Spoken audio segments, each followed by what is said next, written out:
দুবাইয়ের সোনা, সুইজারল্যান্ডের সোনা, টুলু মণ্ডলের শিউরির বাড়ির ভেতরে কি রয়েছে?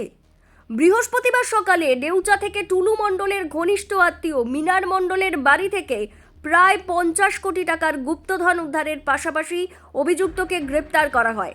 আর এরপরই দেখা যায় খোদ টুলু মণ্ডলের বাড়িতেই হানা দিয়েছে পুলিশের বিশাল বাহিনী। তার এই হানা দেওয়ার পরই প্রশ্ন উঠতে শুরু করে, কি রয়েছে টুলু মণ্ডলের বাড়ির ভিতরে? পুলিশ টুলু মণ্ডলের বাড়িতে হানা দিলেও সিন্ডিকেটের মাস্টারমাইন্ড টুলু মণ্ডল যে এতটা কাঁচা খিলাড়ি নন তা এদিন হাড়ে হাড়ে টের পাওয়া গেল। কেননা যাকে সোনার যাচাই করার জন্য আনা হয়েছিল তিনি ওই বাড়ি থেকে বেরিয়ে বলেন সেরকম কিছু নেই।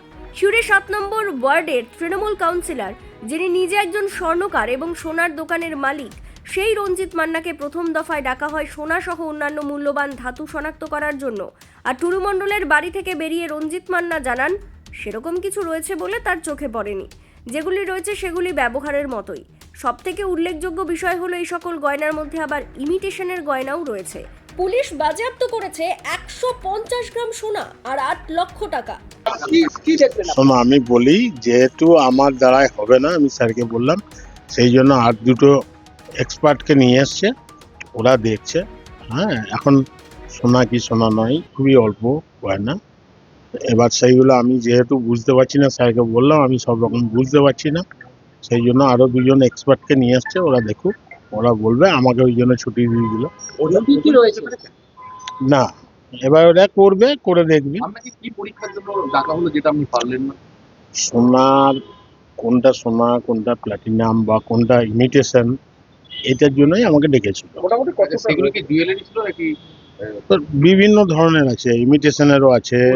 হ্যাঁ, পরিমাণে বলতে পারবো না, কিছুটা অল্প গয়না, খুব ঘরে পড়ার মতো অল্প গয়না বিভিন্ন ধরনের আছে, তাতে ইমিটেশনেরও আছে, রূপোরও আছে কিছু। হ্যাঁ, আর কোনো টাকা পয়সার উদ্ধার? টাকা পয়সার ব্যাপার তো আমি দেখিনি বাবু। আর কোনো সোনা উদ্ধার বা সোনার বার কিছু উদ্ধার করতে দেখেছেন? কতটা পরিমাপ কতটা হবে? পরিমাণ অল্প হবে, ওই 2-4 জোড়া হয়তো কানের দুল, 1 জোড়া বালা, একটা চেন, এরকম। ও খুব অল্প। দাদা, আপনি যখন সামান্য। বাড়িতে গেলেন ভিতরে কাদের কাদের দেখলেন? বাড়ির সদস্য হিসেবে কারা কারা ছিল? বাড়ির সদস্য কেউ নেই, সব কাজের লোক। যতজনই আছে, 4-5 জন আছে কাজের লোক। বাড়ির কেউ কিন্তু কোনো সদস্য নেই। আর এরপরই প্রশ্ন উঠছে, তাহলে কি টুলু মণ্ডল আগে থেকেই টের পেয়েছিলেন তার কপালে এবার বিপদ নাচছে? আর সেই কারণেই তিনি তার সম্পত্তির কিছু অংশ মিনার মণ্ডলের ঘাড়ে ফেলে তাকে দায়িত্ব দিয়ে উধাও হয়ে যান। অন্ততপক্ষে সরকারি আইনজীবীর বক্তব্যে এই রকম বিষয়ও ধরা পড়েছে। এটা নিয়ে আমাদের ইনভেস্টিগেশন চলছে, ওনাকে খোঁজা হচ্ছে। আমাদের যেটুকু ইনভেস্টিগেশনে এসছে তাতে উনি পালিয়ে যাবেন এবং সেই কারণে এই ভদ্রলোককে এই সমস্ত সম্পত্তির কাস্টোডিয়ান করে রেখে গেছেন যে তুমি পাহারা দাও, আমাকে বেরিয়ে যাচ্ছি। এবং 23শে মের পর ওনার মুভমেন্ট দেখা যাচ্ছে বিভিন্ন জায়গায়, সেগুলো নিয়ে ইনভেস্টিগেশন চলছে। এখন অ্যাট দিস স্টেজে আর্লি সেটা কিছু বলা যাবে না। আইনের হাত খুবই শক্ত, দেখা যাক, লম্বা, নিশ্চয় ধরা পড়বে একদম।